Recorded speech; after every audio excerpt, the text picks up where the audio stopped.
it's day 2 of the skirt board install. I have started calling this my practice skirt board. Basically, I was able to maneuver this thing using a level as a prop and one of my socks, like a professional. But I did realize once it was installed that I do actually think that it was 50 degrees. See what I mean? This is my line for 50 degrees, but then I cut it at 45. I think it did need that extra 5 degrees.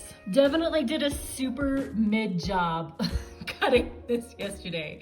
Very, very average. But I'm planning on using this as kind of my starter template for my new board. Fingers crossed I can improve on my work yesterday.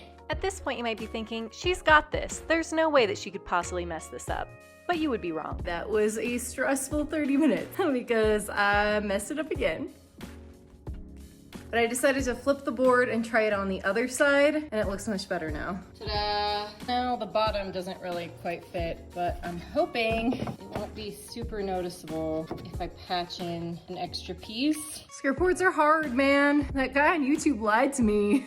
They're freaking hard. I refuse to go back to Lowe's and drop another $22 on another piece of lumber, so we're gonna try to make it work. First, I located my studs and then used my nail gun to attach it to the wall. Then I used a shim to keep the janky wood piece in place